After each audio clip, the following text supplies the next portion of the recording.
Zimran, when did you decide you were going to go to film school? I think I decided I was going to go to film school around the time I was 17. I had a lot of really good college counselors and, a lot of good support at my high school, and I really loved films and television.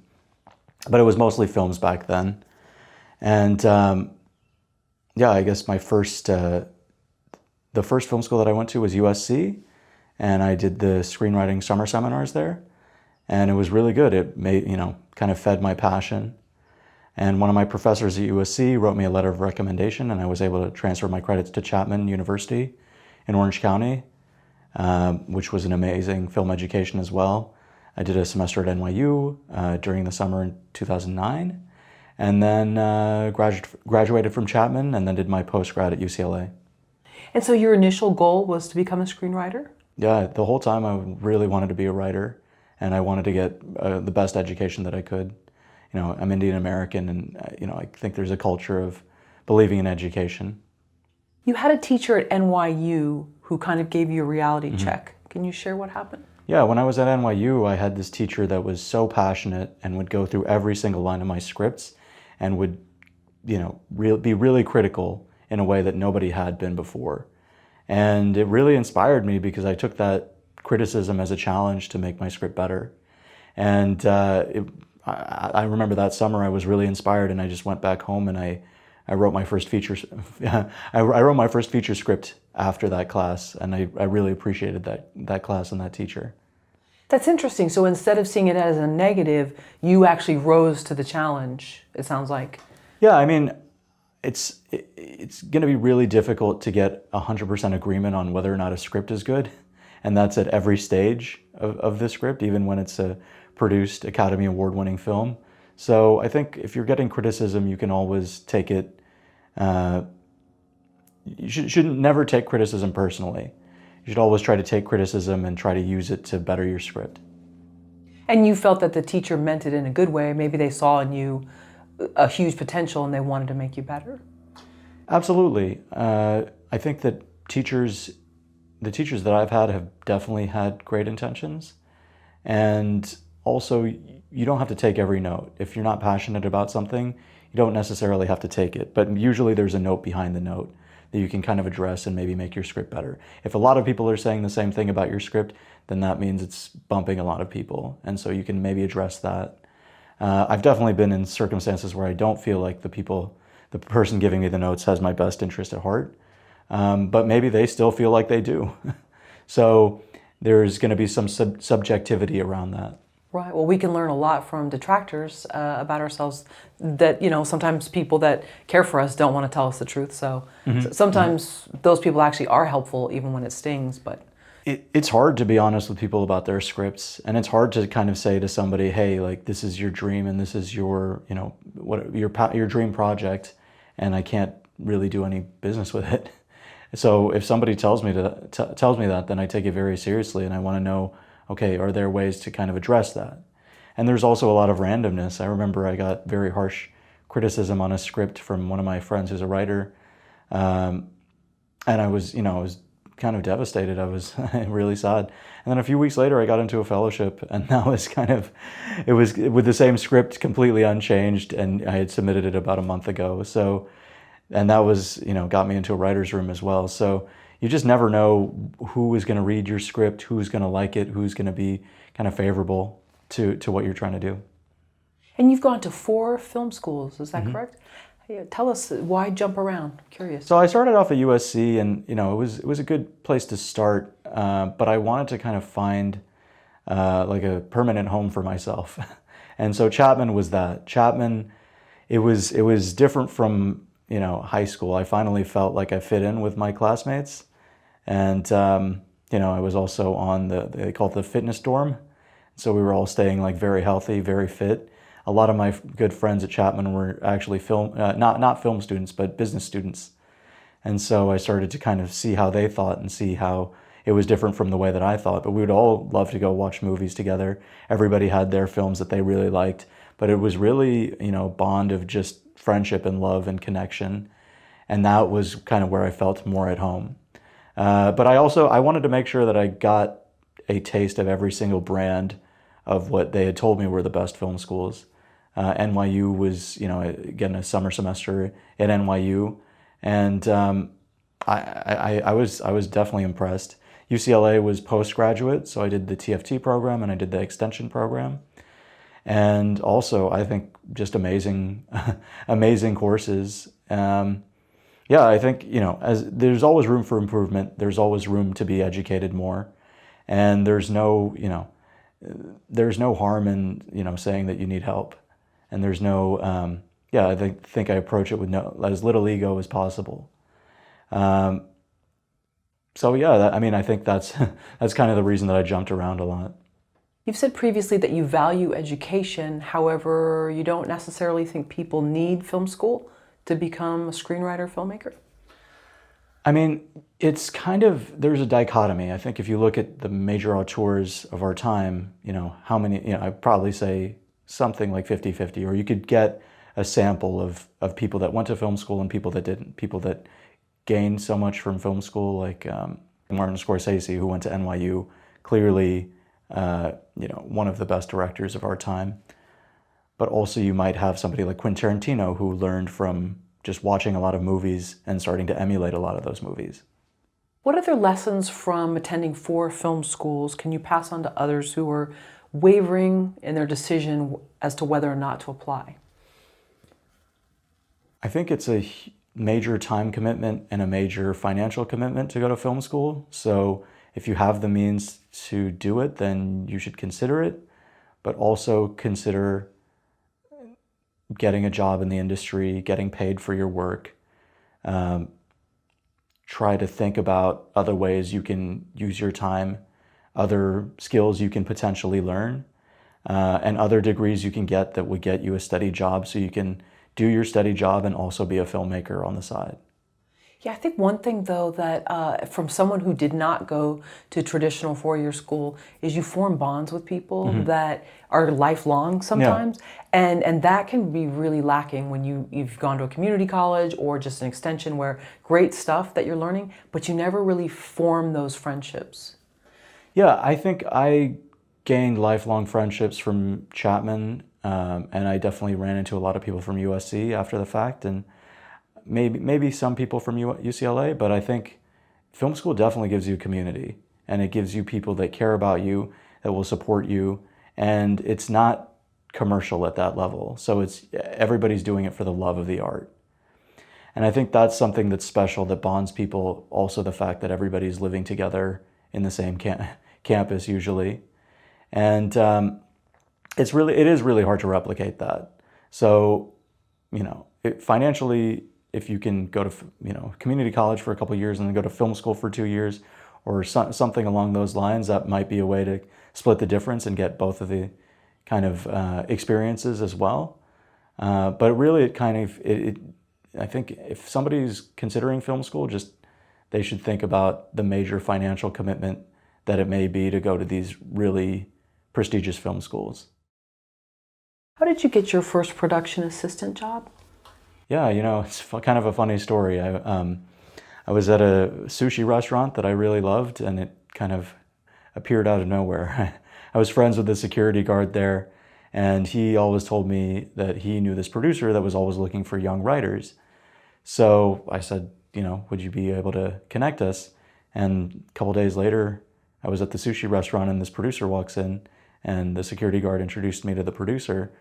And I really, kind of owe my start to that producer and to that security guard who ended up hiring me. Or sorry, rather the producer hired me and the security guard connected me. It was kind of a random connection. Sure, yeah. LA security guards are the eyes and ears of a lot of what happens here Apparently, in this town. Yeah, I miss him. I love him. That's really cool. What does a production assistant do? The production assistant ultimately fills in the gaps of production. So anytime there's an issue that needs to be taken care of, it's there to support the producers of the project. So for example, they set up the coolers usually, and then on lower budget productions, they're setting up the crafty if there's no craft services department.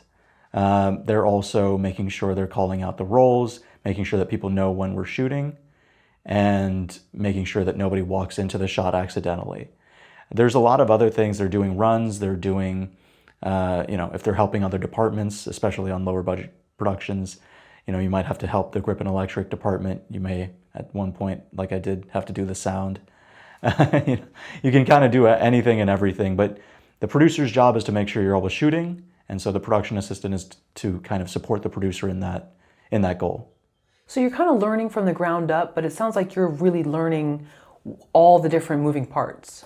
100%. I think that being a production assistant really helped me when I became a writer, because it helped me understand what elements we would need to set up a shot and how we can limit on how production heavy a particular shot or scene or script can be. How many hours a day does a production assistant work? Oh boy. I think on the first show that I worked, and I don't believe this is legal, but I worked 16-hour days. You're supposed to have 12 hours and then have a 12-hour turnaround at tops.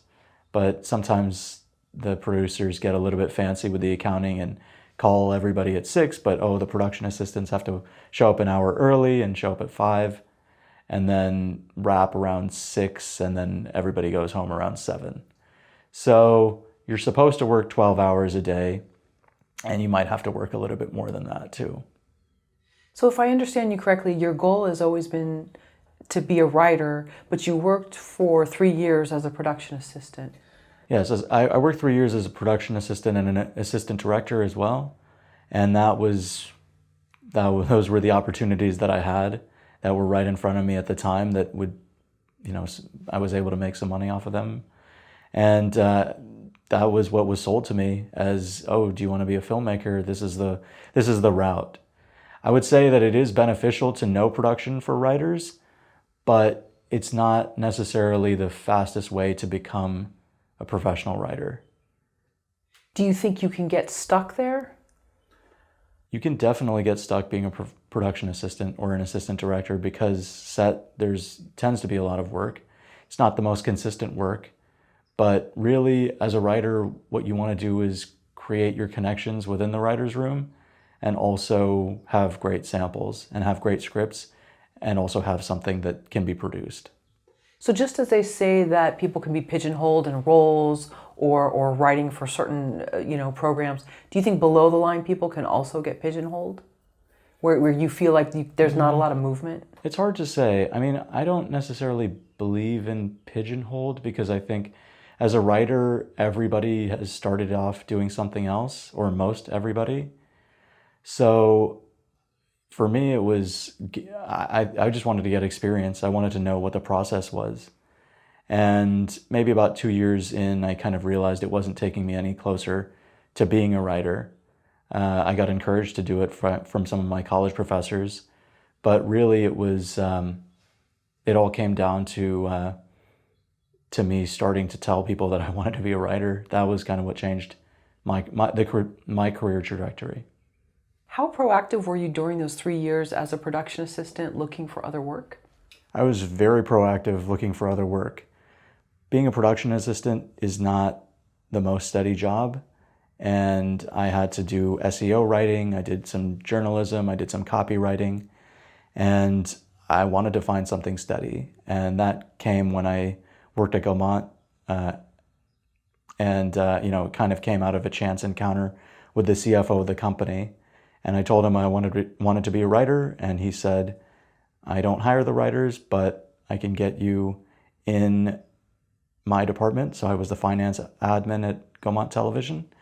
And there I learned so much about television production, about how a show is made, how scripts are rewritten, and what really makes a good script. And I think that the formula was a good script, on time, on budget. And, there I worked on Narcos, Hannibal, F is for Family, and Hemlock Grove. And I really saw how, television that I respected was written and produced. And so was that exciting to you, or was there almost like you saw how the magic sauce was made and it was like a little disappointing? It was extremely exciting for me to work at Gaumont. I had great coworkers. I really appreciated the culture. I miss everybody that I used to work with, and it was an extremely exciting time for me.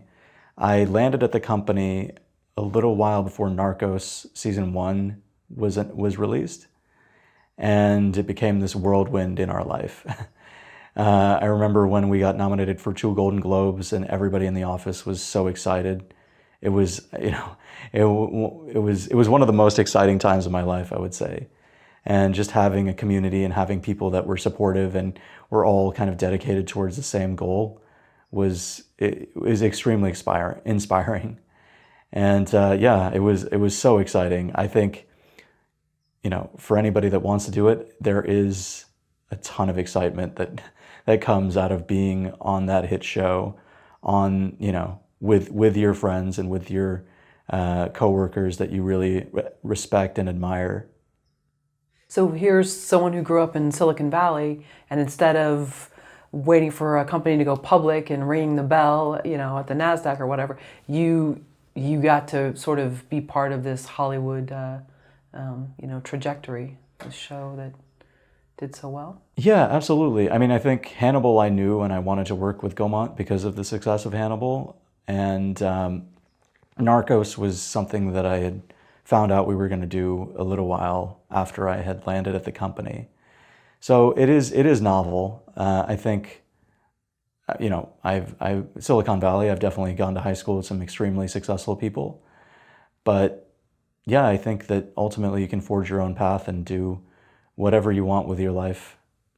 Where did you find the time and the energy to write as a PA? So, to be honest, as a PA, I was not writing a lot. I was working 6 days a week and then sleeping on Sundays. I had no energy to write anything. Once I finally got to Gaumont and I had something steady, what I would do is I would go into the lobby of the Pacific Design Center and I would just write for 3 hours when I could find time, if I wasn't, if I didn't have something else to do. But in the off days, I would go home, go to the lobby and just write. And it was just a discipline. Whenever I could find time, I would just do it. And if it's important to you, you have to do it because you only have one life to live. And so you need to get everything out within the time that you have, which is finite, and you don't know when it's going to end. Right. I think that's such a dilemma here in this town is because people get these jobs and some of them pay so well, but then you get trapped into a lifestyle. Yeah. And then you have to weigh, okay, what I really want to do, is this it? Because now my lifestyle is based on I'm making all this money and things are happening for me, friendships are formed. But yeah, at what point did you say, I really want to be writing? I don't know if this is for me to be working all these hours. That's a great question. I think that I always knew I wanted to be a writer. So anytime I would get an office job, I would kind of know, okay, this is, maybe temporary. Gaumont, I really loved my time there. But I had so many stories to tell. I just never really said, okay, I'm just going to take this job and that's going to be the end of it. I really wanted to be a writer. I really wanted to create, and I was having so much fun writing my scripts. There was no way that I could stop. And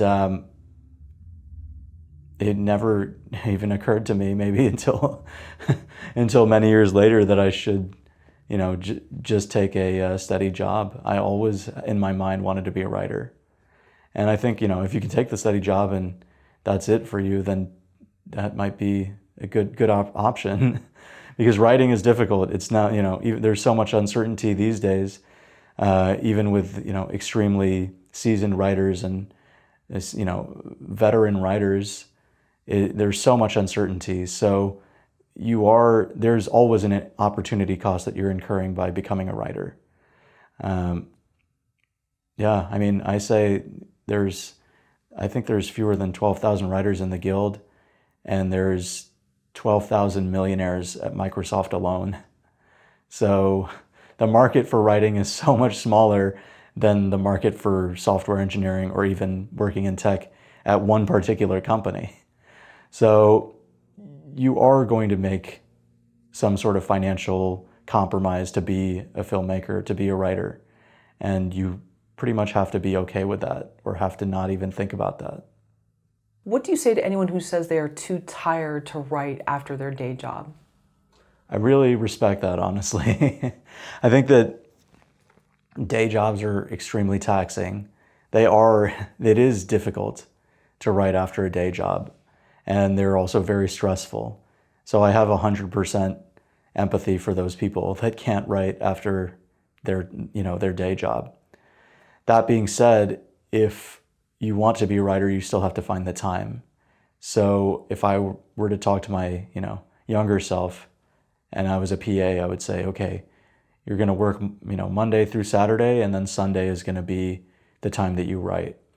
Or if your job is too taxing, if you can try to find another job, which is not simple at all, but if you can find another job that doesn't tax you as much and you can still survive off of that, then that's another strategy you can use to try to carve out more time to write. But yes, if somebody's very tired after a long day of work and can't write, then I 100% respect that. Looking back on it now with everything that you've learned and how life has gone by, 3 years as a production assistant, do you think that was the right choice, or it's just what was presented at the time? I didn't really have any other choices, to be honest. I wasn't great at networking. I didn't know how to find new jobs, so I kind of just stayed with the jobs that I had. I was looking, definitely, but submitting my resume online wasn't really working. So I just kind of leaned into my connections and I tried to find work with the people that I knew. I think that if you want to be a writer, then there's a few ways you can do it. Right now, television writing is contracting. It's harder and harder to break in, and even, there's fewer and fewer opportunities everywhere you look. I think that if somebody has a movie that they want to make, independent production is a good thing to look at. If you can write a practical movie and maybe crowdfund it or raise a small amount of money or get people to kind of work for free, then that might be a route of making their movie. It's still going to be extremely challenging, and when they're working for free, they're not going to be as reliable. But as far as getting something made, that's the thing that you have the most control over, is doing it independently. With the studios making fewer and fewer projects, you might be relying on, a smaller market. So then, and I'm not trying to knock any type of production job. Yeah. It sounds like sometimes, though, maybe the easy route is, if you know what you want to do, have it be something that you do on the weekends or when you have time off. You said that the production assistant job wasn't reliable, so. I think it's always important to try to take steps towards the goal that you want to accomplish. And again, I was working with a DP many years ago, and he had all these ideas of everything that he wanted to do, and he was in Vietnam one day and he had a heart attack, and that was the end of everything for him. So, oh, wow. You never know when it's going to end, and it's really important to kind of focus on ultimately living the best life that you can. And if you want to be a filmmaker, that means probably making a lot of films or writing a lot of films. And I would say don't wait. I believe you said you've written over 40 screenplays? That's correct. How long does it take to write one? It just depends on what it's about, how long it is, what the format is. If I'm writing if I'm trying to write a good drama, I've definitely written some really good dramas in about 3 months, but that's not the end of the story. I'm still rewriting it and asking people for notes and trying to make sure that it can be the best script that it can be. So, I think I remember I wrote a script in about 3 months that people got really excited about. And then I spent, I believe a year in development with a production company with that particular script. So, and that was 2 years after the fact. So if you look at a lot of these scripts that get made, they're usually around for a long time, or a lot of them are around for a long time. So it really just depends. I remember I wrote a feature in 17 days once, but you can't, every script is going to be different, and the quality of the script is going to potentially be higher if you take a longer time to write it.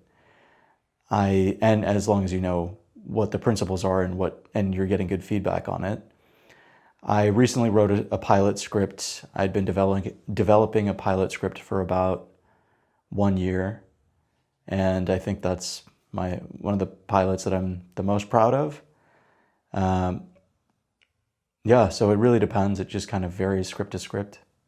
How do you know an idea is one you want to turn into a story that you will commit several years to your life to? I think you should turn your idea into a script if you can't put it down or if you feel like that idea has to be in the marketplace.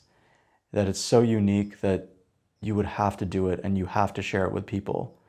Because one, you're going to write it better and you're going to treat it with the amount of respect that it deserves. But also you're going to be better at selling that script to everybody else as well.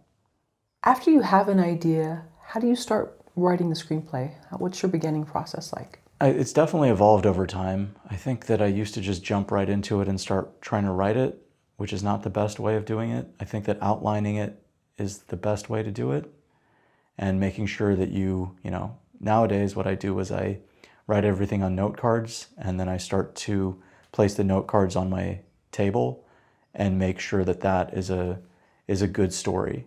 And what I'll do from there is I will either do a beat sheet or an outline, similar to what we would do in the writer's room.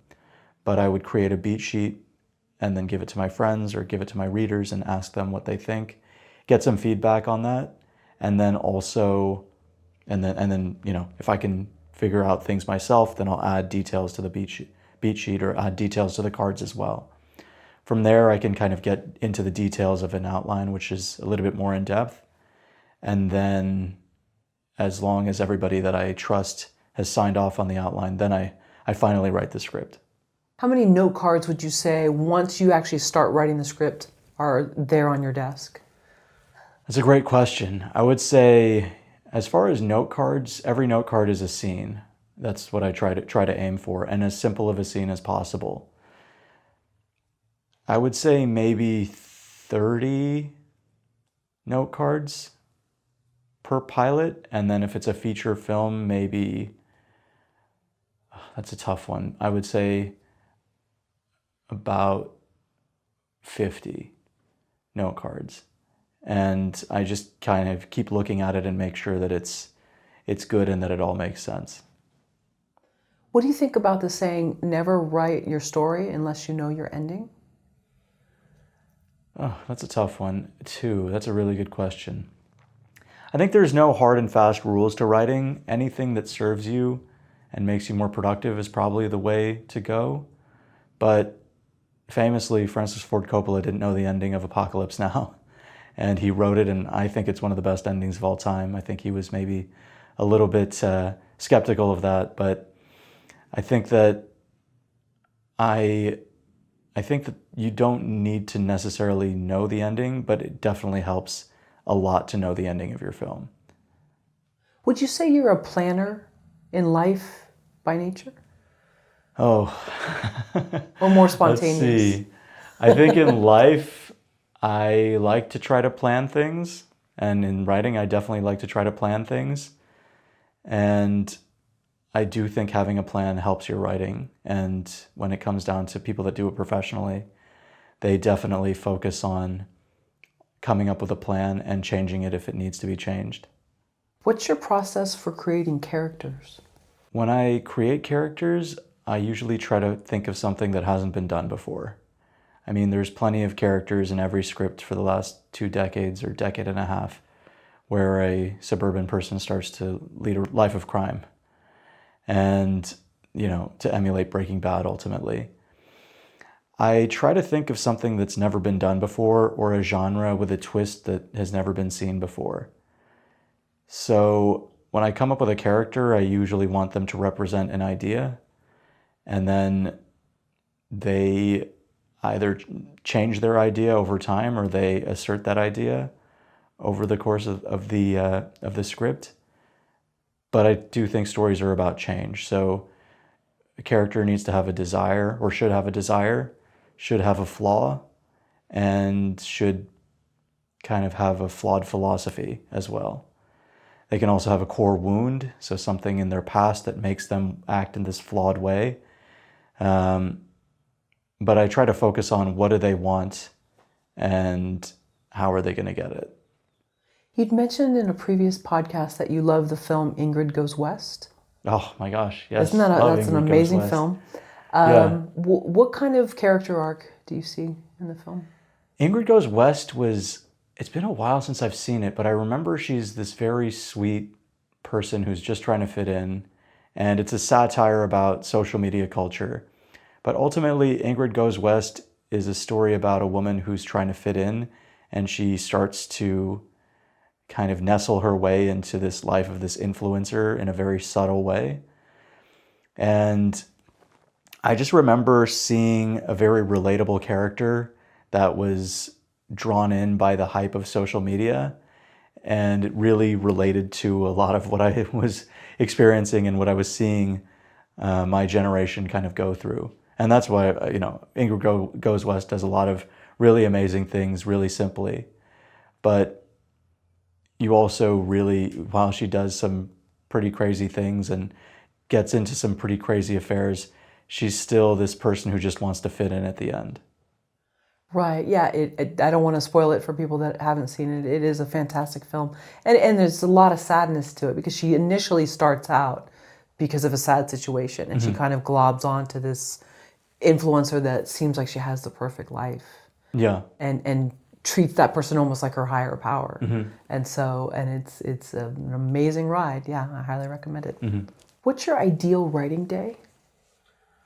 Oh man, these are good questions. I think my ideal writing day is if I could just sit from maybe like noon to 7 and do nothing but write. That would be pretty ideal. Doesn't really happen too frequently, unfortunately. But I think that ideally I would, go for a walk, get some exercise, and then write the whole day and then call it a night. Have some nice food, have some, good lunch, whatever it might be, cook something at home, and then just spend the whole day writing. That would be pretty ideal. I don't think I could do more than 7 hours a day, although I used to try. Do you think sometimes, though, the romance of being a writer when you have another job sounds great, sounds easy, but then if you were actually in those shoes where you're being paid to write, it's actually quite difficult? I think there's a difference between writing for pay and writing on your own time. I think that writing for pay, you kind of realize that you can't really have writer's block because you're contractually obligated to deliver like a script ultimately, or whatever the writing format is. And writing on your own, you can kind of do whatever you want as long as you're making a living. So I would say those are two completely separate things. And if you want to get caught in the romance of writing, go for it. Why not? It's totally fine. Like it's a very exciting process, especially when you're kind of discovering story elements and, really having a lot of fun with it. There's nothing wrong with that. But on the professional side, if you're writing on contract, you're dealing with deadlines, you're dealing with your well-being on the line. So that's also, that's part of it as well. Right. Yeah, it's just sometimes I think back to different times in my life where if I just had this open-ended time, I would be doing A, B, C, and D. And then when you find that you actually do get to that point, you find all these excuses not to do things. And it can be very hard to be your own taskmaster. Yeah. It is very difficult. I think when I was younger, I was definitely in like we gotta hustle, we gotta write it all, and we have to work so hard and just grind it all out. And during COVID, I think that changed when I realized that, okay, health is the most important thing. Who knows if movies are gonna get made for a little while.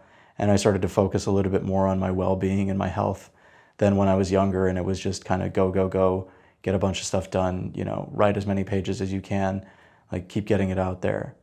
I think that ultimately you're trying to, either staff on a show, sell your show, or sell your movie or sell your script, and have it produced. So as long as you're moving towards those things or for me, if I'm moving towards those things, then I know I'm on the right track. Thinking back to character, What is an established character that you wish you had written? Perfect flaws, perfect arc? I think I'm really in love with Shogun right now, and I really like the character Toranaga. And he's just so smart in everything that he does, and I'm also in love with that wardrobe as well, which may or may not is not necessarily a character thing, but I'm just like I love those kind of historical pieces, and he was such an interesting character that I got drawn into. What kinds of jobs are available to writers for their first opportunity trying to break into the writer's room? So there's a lot of jobs that you can kind of break into the writer's room with. For me, it was the support staff roles. So I was a showrunner's assistant on my first 2 shows.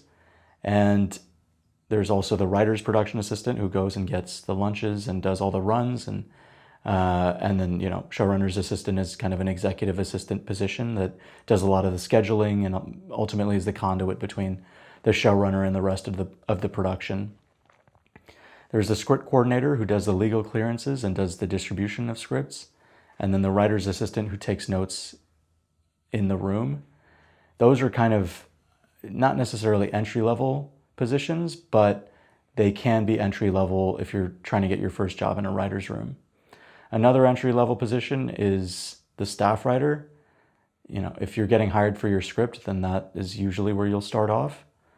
And there's obviously certain circumstances where you can write a pilot and that's your first job in a writer's room, or you come in at not necessarily the lower level. You don't come in at the staff writer level.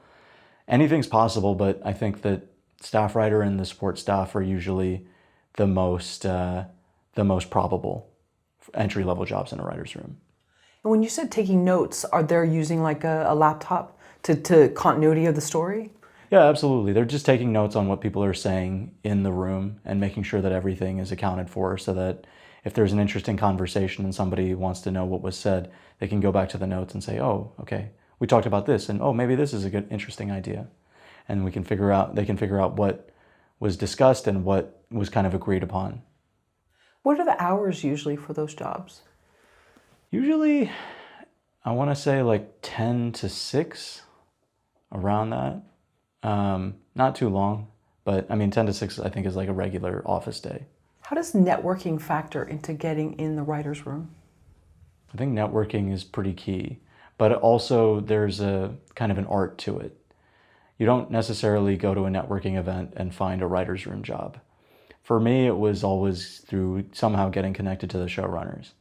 So when I was at Gaumont, I knew the head of production at Gaumont, who became the head of production at Apple, and she recommended me onto The Punisher to a showrunner who used to work with us on Hannibal, and also she had a relationship with.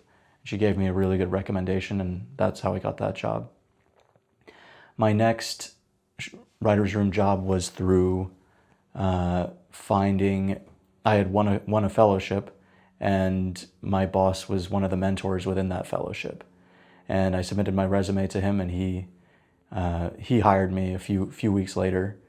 And really, I think that what you're trying to do is sell yourself to a showrunner. And so, with that fellowship, what was the entry? What was required of you? It was called the WAN Fellowship, and we had to submit a script and some sort of fee to enter the competition. And unfortunately, I don't believe it exists anymore. Oh. But if it does, people should definitely apply for it. Okay, so it was a feature-length script? It was a pilot. A pilot, okay. Yeah. Interesting. Oh. And you were one of... I think it was like 10 or 12 of us, a small handful of us, yeah. Wow. What's the best way to get in front of people without being that guy or girl? Yeah. We've all seen them at events, we may have been them at one point, but we don't want to keep being that, but we still want to network. Sure. Not too aggressive, not too sort of opportunistic, but there is an art to it. I would say if you're trying to connect with somebody in general, be polite and be respectful, and don't be too pushy. Definitely don't pitch them your script. I would say really get to know a person on a personal level before you start to try to get on their radar for work. As long as you have a good rapport with somebody first and foremost, then I think that's a good foundation ultimately. Yeah, the thing is, it's like in LA, a lot of people are very busy, and friendships, sometimes they're just fleeting here in LA. This is not a town where you really have sort of like steady friends if you're in the industry. So how do you cultivate sort of a relationship based on mutual interests in a town where everything's fleeting? And someone could be mad at you 2 years later. Sure. And you're like, I thought everything was good. What happened? I mean, it's definitely... It happens. Sure, it's definitely a challenge. I mean, everybody's different and everybody has their own kind of boundaries and their own way of doing things. And, they also have a life. Everybody has a life outside of their professional life. So I think that being respectful and also knowing that not every connection is going to be a friendship or going to be a professional connection is kind of a healthy realization to have. There's no sense in dwelling over somebody didn't want to connect with you at an event. It's totally fine and it's totally normal, and not everybody's gonna want to be friends with you, but you're not gonna want to be friends with everybody either. So it's just totally fine. People naturally kind of gravitate towards people that they can relate to. So ultimately, yeah, you can just try your best. What you want to do is avoid, especially on like social media, pitching your script immediately. That I think is like the kiss of death. And you also want to just kind of know somebody and have like a good interaction with them and not be as transactional. If somebody's busy,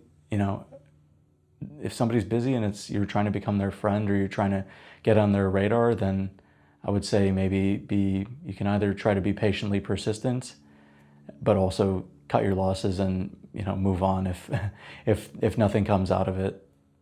Especially too, since everybody's online now, remote work, things like that, life has become a little bit more lonely, a little bit more isolated. Yeah. There's been studies done that we're sort of in a loneliness epidemic. And how do you really meet people if the old ways of doing stuff, even going to a bookstore back in the 90s was a thing, and you'd bump into someone, oh, hey, yeah, I like this too. We don't do that anymore. Everything's online. Yeah, I mean, you can meet people online too. I think there's an art to that, and it's something that I work on a lot. Or not that I work on, but it kind of happens organically. And I think that ultimately what you want to do, there's a lot you can do, but if you have social media, if you're posting and replying to other people's posts, once you kind of know who's interesting that you want to talk to or who you want to interact with, that's a good way for people to kind of know about you. There's also great networking events. I would say, some organizations have really good networking events, but it's really difficult to kind of get a job from those events. You have to figure out what you're bringing to the table and how you can help other people first and foremost. Sure, and if everybody's there to get a job, yeah, who's the person supplying the job that's at the event, But not to knock those events. I get 100%. You can meet people. And film festivals are a great place too. Yeah, Austin Film Festival. They don't, they should sponsor me, but they don't.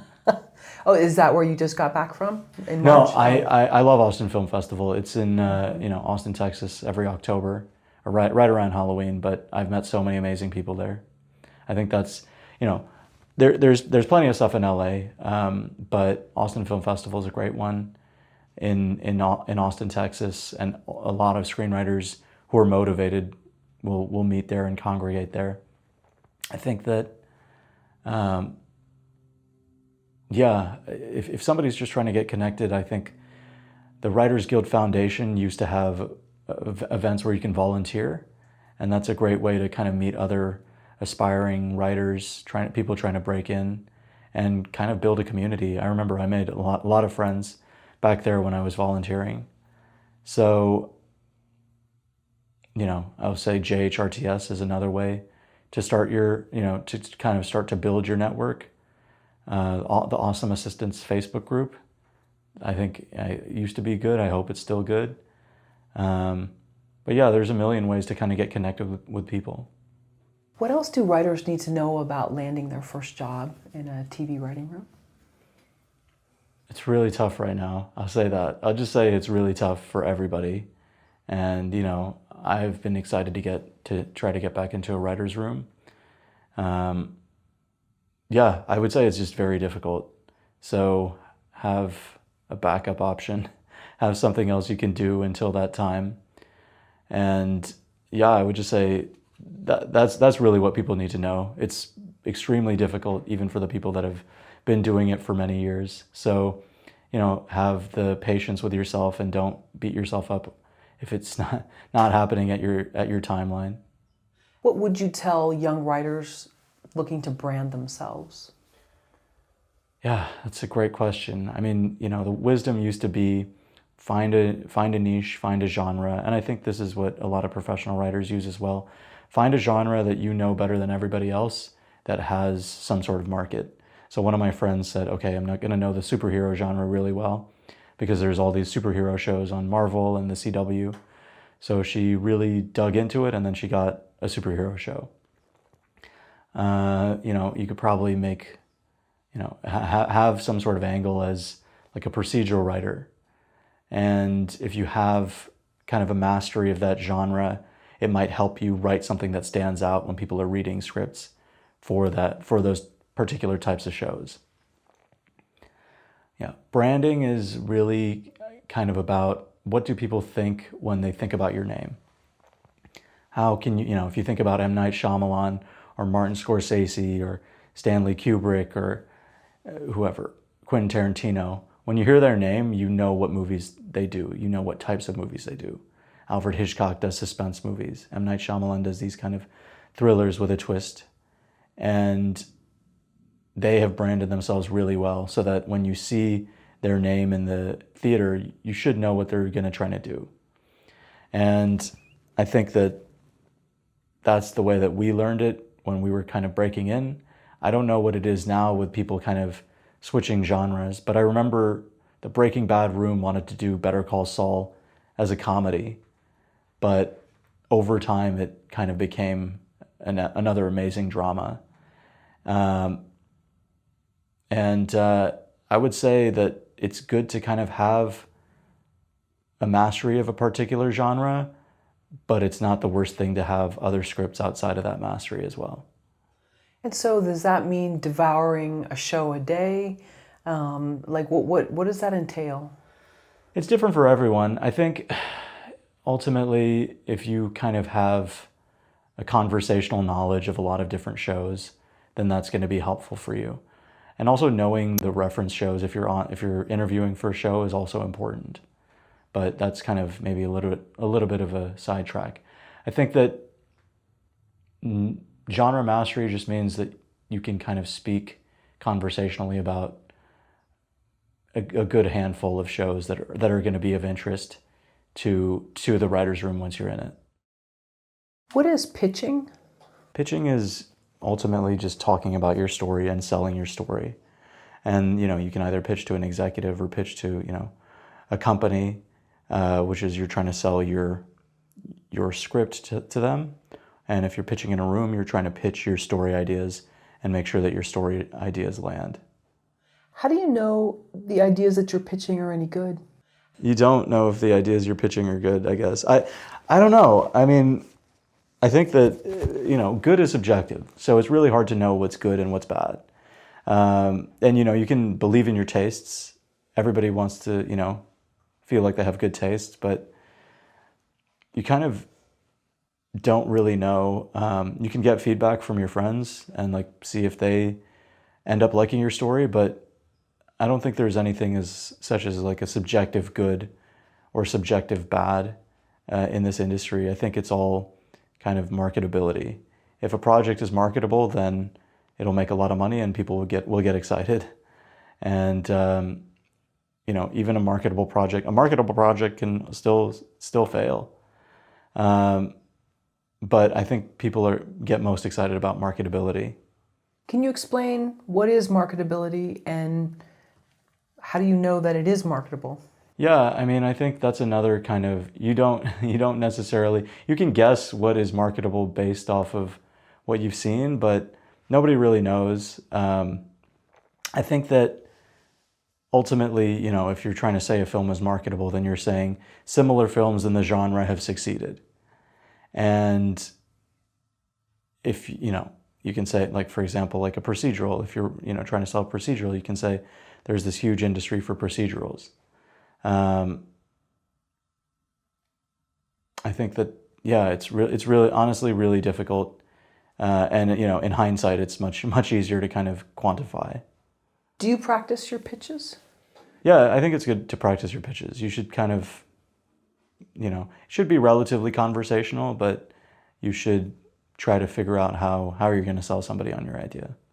So when you said relatively conversational, maybe not too eager, not too like salesperson, like more like, hey, I'm here, I'm actually having coffee. More of like a low-key way of doing it instead of like this grandiosity of like, and then this happens in A, B, and C, and it becomes more like the person feels this like responsibility for taking you on. I mean, I think that ultimately when it comes down to it, you're trying to make sure that the person that you're pitching your idea to kind of understands it fully. And if they might stop and ask you, hey, hang on, what about this detail? And then you might have to stop and kind of fill them in on this detail. And again, you're just having a conversation with them, making sure that they understand the characters and the world that you're kind of describing. So yeah, it's conversational in that it shouldn't sound too rehearsed. We're going to throw some options out here. So if you were going to pitch, let's say, The Wolf of Wall Street or The Departed, your choice, how would you pitch them? I think The Departed is spy versus spy. You know, you can also say it's based on a very successful Hong Kong film. And ultimately two spies, one with the gangsters and one with the cops, are hunting each other. That's how I would pitch it in one sentence. And you know, I'm sure people have, I've probably come up with better ways to pitch that as well. Wolf of Wall Street, I think, is like, if it's Martin Scorsese, he's saying this is a gangster, but he's a white-collar gangster. That's how I would pitch it if I was Martin Scorsese, or if I was pitching it to Martin Scorsese. But, you know, you can say, it's been a while since I've kind of seen those movies in and out, or I don't really have a pitch prepared for it. Sure. Okay. And Ingrid Goes West, we talked about earlier. Yeah, Ingrid Goes West. I mean, I would say like the log line at least is like a social media fan embeds herself in the life of her favorite influencer in order to gain a friend. I think that's I'm just coming up with it off the top of my head, but those are kind of, but again, like as you're pitching it, you're gonna have to know all the ins and outs of it, which I haven't seen those movies in a little while, so I don't really know off the top of my head. How do you get better at pitching your ideas? Just practice. You need to practice pitching, and with experience, you'll kind of figure out what people are interested in and what stands out to people. In Hollywood, how much of it is about writing your ideas versus writing the ideas of others? I think that in the writer's room, you're usually trying to emulate the voice of the showrunner. So a lot of the times you're trying to write something that's going to be useful for production, useful for the showrunner. And that's most of my experience, is working on other people's productions and getting hired to write other people's scripts, at least lately, professionally. But yeah, I mean, I think to a certain degree, it just depends on who you are. If you have the name, then you can spend a lot of time pitching your own material. And if you have the comfort and the financial security, then you can pitch a lot of your own speculative material. But working on other people's material is, what we do in the writer's room. We touched on earlier 40 screenplays that you'd written. Mm-hmm. Of those 40 screenplays, how many are of your ideas? How many are from sort of a world that's already created? Yeah, that's a great question. I think that the scripts that I've written are mostly my own ideas. And yeah, it would be hard to come up with a ratio, but I would say most of the scripts are my own ideas, and then sometimes somebody will hire me to do their script, like an independent producer. And yeah, it's hard to kind of come up with a ratio, but I would say most of the scripts when I started off were just speculative. I was just writing my own ideas. How do you know you have a good idea for a television show? I still don't know, but when I get excited about something, I just chase it, chase the excitement. Has it ever led you astray?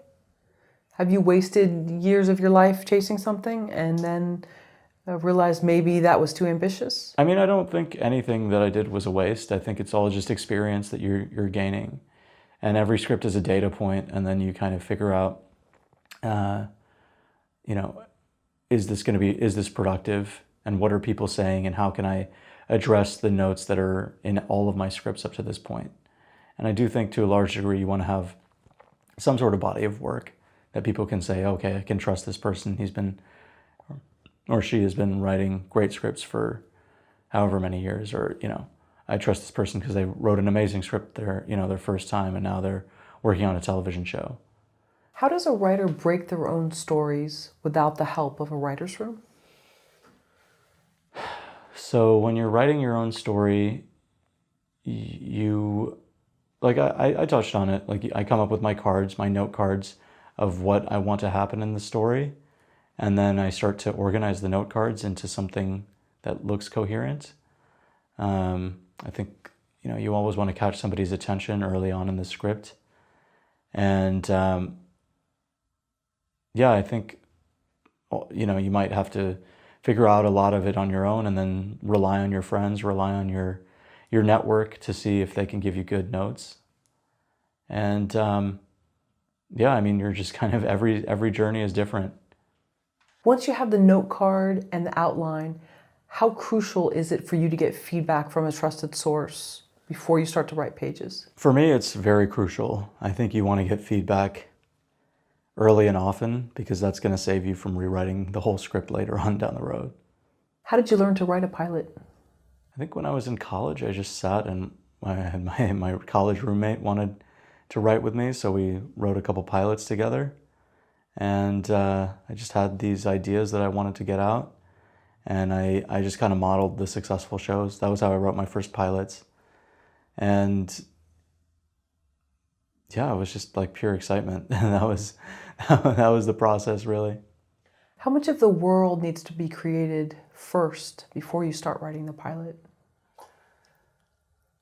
It depends. I mean, there's no hard and fast rule. The world, I think, is made up of the characters. So if it's, set in the present day, then the world is just the characters.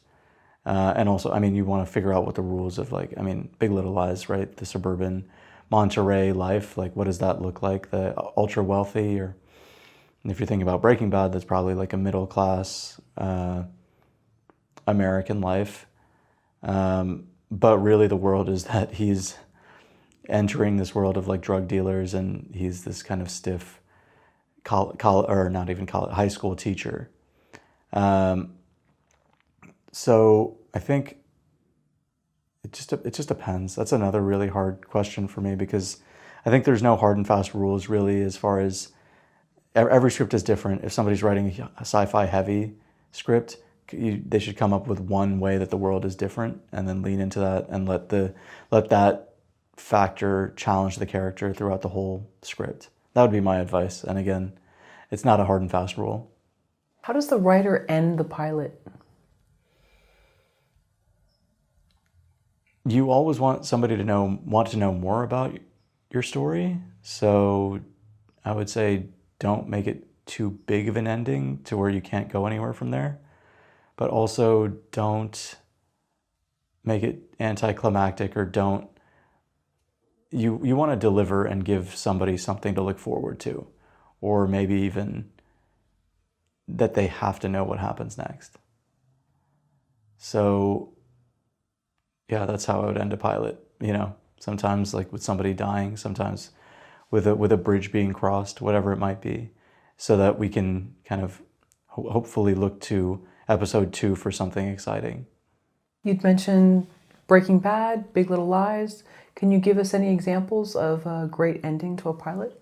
I remember Dead to Me on Netflix had this really interesting ending where you see this woman who is in a support group for her husband who's been killed and hit by a car. And in the support group, she makes a friend, and this friend is, I forget the details, but I think she's motivated to become friends with this woman, and by the end of the pilot, it's revealed that the friend is the person that hit her husband with the car. And all we see, I think, is a dented, fender or a broken headlight. And it's done very subtly and very quietly, but I thought that was a great way to end a pilot. Does every writer need to know how to write a pilot? Only if they want to work in television. If they want to work in features, they should write features. Or, if they're a writer, they could write poetry or they could write books. You don't have to write a television pilot to be, if you're a writer. Really, it comes down to what's exciting for you and what's enjoyable for you. That's the most important thing, because if it's exciting and enjoyable, then there's going to be some benefit at the end that's not necessarily monetary. But no, I don't think every writer has to write a television pilot. They can write anything they want to. But if it is also about the monetary aspect, wouldn't being a TV writer, you would think, be one of the easiest ways to have a career as a working writer? I don't know. I mean, I think TV writing is really competitive these days. It's really difficult. And I think that there's probably other avenues that people can at least explore. I wouldn't want to say there's only one way to do it, or don't want to be too prescriptive. I think that being flexible is the most important thing.